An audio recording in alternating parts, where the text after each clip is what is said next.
Well, the Braves have done it again, adding another name to this staggeringly long list of players on long-term deals that make up an impressive core. The latest is Sean Murphy, who 2 weeks after being acquired from the A's signed a 6-year, $73 million extension that can go up to $88 million with an option year. This is BPTV, Cory McCartney and Grant McAuley with you. And Grant, somehow, some way, GM Alex Anthopoulos has become the unrivaled king of these club-friendly deals.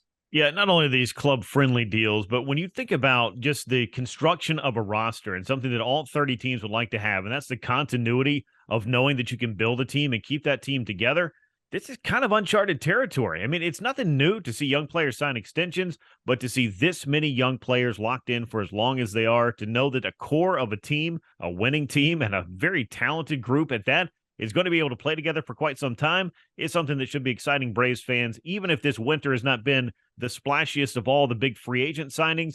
Atlanta has done a lot of heavy lifting over the last 12 or so months when it comes to building a roster and making sure that it's going to stay together for a long time. So Murphy, who is under control through 2029 with the option year, will make $4 million in 2023, $9 million in 2024, $15 million through 25 and 28. That option year also for $15 million.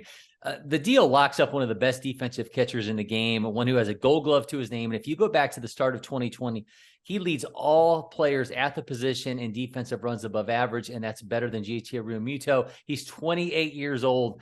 By comparison, the Phillies are paying Realmuto an average of $23.1 million over a year on that deal. He's making $19 million more than Murphy will in 2023. And beyond that, the Murphy contract also grant the answer to a key question, to a comment that Anthopoulos had made earlier this month regarding payroll. The Braves had been willing to go over the luxury tax, he would say, for the first time, but it had to be for the right player. Maybe people thought it was going to be Dansby Swanson or one of those other shortstops. That didn't happen. But this puts them over the luxury tax at $238 million. That's going to happen for the first time with this team. Yeah, it is. And when you talked about, and we talked about for quite some time, all of the conversation around, are the Braves going to be a top 5 payroll? Well, if they want to do that, and you go look at historically where the top 5 payrolls are, they are beyond the luxury tax threshold. So I know we've talked about, are the Braves going to be able to get there very quickly? Is it something that's going to happen over a year or two? I felt like it was going to take time, but I also looked at this Murphy trade just in a vacuum in and of itself. Yeah, you had him for 3 more years of club control when you acquired him from Oakland, but you and I talked about this, on From the Diamond, that this is a guy who seems to be an ideal extension candidate. And then you start to look at the laundry list of things that he does so well behind the plate that makes him one of the best catchers in the game, at least defensively, and with a lot of offensive upside as well. So that made a lot of sense. So when you talk about the right deal, the right guy to get over that luxury tax threshold, yeah, I mean, it's a great case that you could have made for retaining Dansby Swanson if that was a deal that was going to work out. It just seemed like the Cubs were so far and away above and beyond what the Braves were going to be able to offer that was just a deal that didn't come together. And if that deal's not going to come together, you're probably unlikely to be spending $300+ million on some of the other shortstops that were out there. But the Braves, they do have a plan. They do have a structure. They have been able to make this club, I think, better in many ways, but they still have some question marks, as all teams do, heading towards the start of spring training in about 6-7 weeks. Still some time to answer that, but if you look at all of the things that came together on this Murphy deal and that luxury tax threshold question that we were asking, will they, won't they? The answer is yes. And if we were looking for the right deal, the right guy, I think that the Braves found it in their trade for Sean Murphy and now the subsequent extension.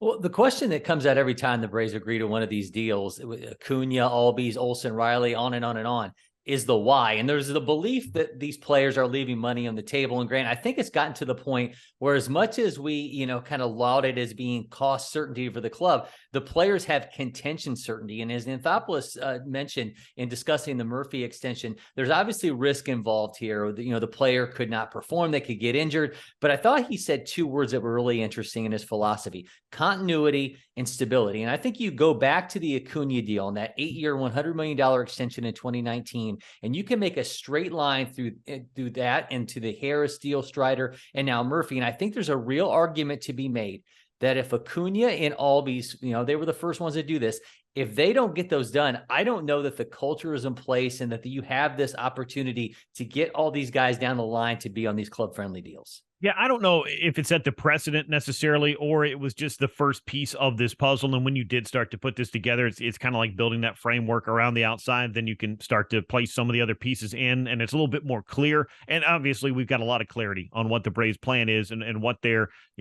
goal is with these extensions in terms of locking these guys up, keeping this core together, having that cost certainty, all the things that you can laud from the team standpoint. Now, on the player side of this, because I see a lot of consternation, particularly online, when it comes to, oh, well, these guys are leaving money on the table. Can't believe the Braves are, making these guys sign these deals.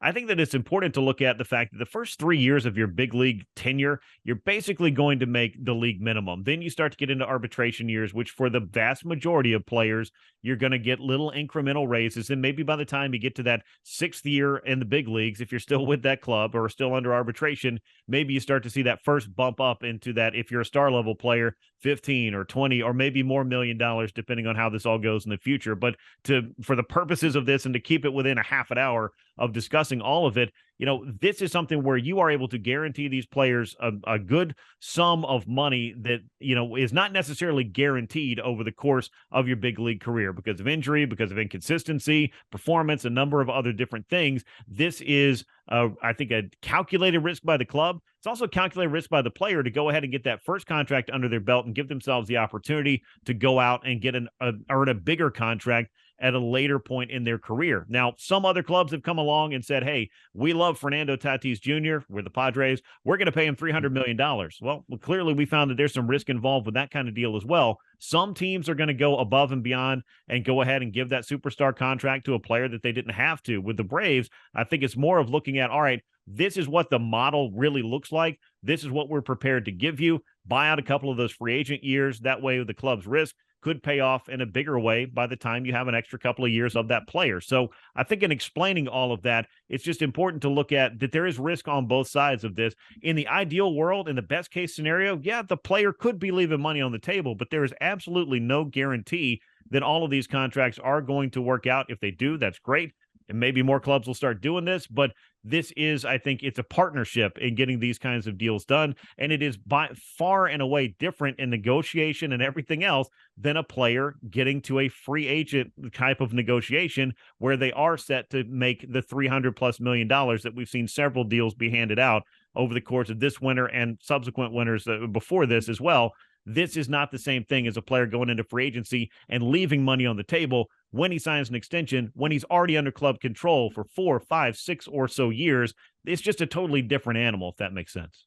And I think, Grant, there's a lot to be said about the culture and the continuity of these guys knowing that they're going to be in a winning environment for years to come. They don't have to worry about, from one year to the next, what's the makeup of the club going to be around me? Having that security in place, I think, is a big deal and a big reason why you can get guys one after the other to agree to these deals. Because with Murphy, that's a whopping 5 long-term extensions that the Braves have signed players to in 2022 alone, 8 members of this core together through 2026, the longest obviously being Austin Riley through 2033. We keep saying this, but the Braves are not going anywhere.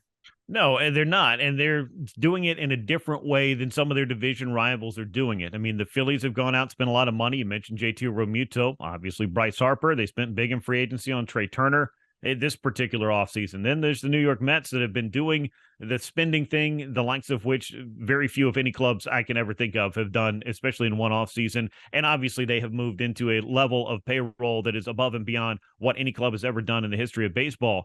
And I'm not saying that's the wrong way to do it. I'm just saying that the Braves' way of doing it is different. And the Braves are very much more focused on the younger players and the long-term projectability of their roster and the consistency of their roster and the continuity of their roster and all of those different things, and then supplementing it with the right kinds of trades, the right kinds of extensions of those players that come over, perhaps in the case of Matt Olson and Sean Murphy, or perhaps at some point going out there in free agency and getting one of those big marquee guys. I don't know that that will happen. I don't know that it won't happen, but the Braves are certainly set up in a way that they know how much their core is going to cost them for the next 4, 5, 6 years. In some cases, they've got members of this club signed through the rest of this decade and on into the 2030s. That's a crazy thing to think about when you compare it to what a lot of other clubs are looking at and the comings and goings that happen over the course of 3 to 5 years in just about every single major league roster. I mean, GMs are having to answer a lot of different questions and sometimes having to blow the whole thing up and start over again. It just doesn't look like, Corey, that the Braves are going to have to worry about that kind of thing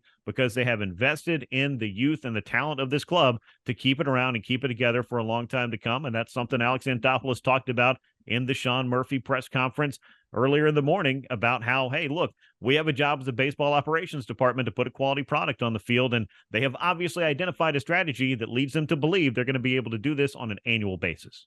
Yeah, a team that's not going anywhere, and neither are we. So stay with us all offseason long here on BPTV. Make sure that you subscribe, turn on notifications, and tell a friend to help this thing grow. And don't forget, you can always find us on From the Diamond, wherever you find your podcast. Until next time, I'm Cory McCartney. He's Grant McAuley, and we'll see you soon, Braves Country.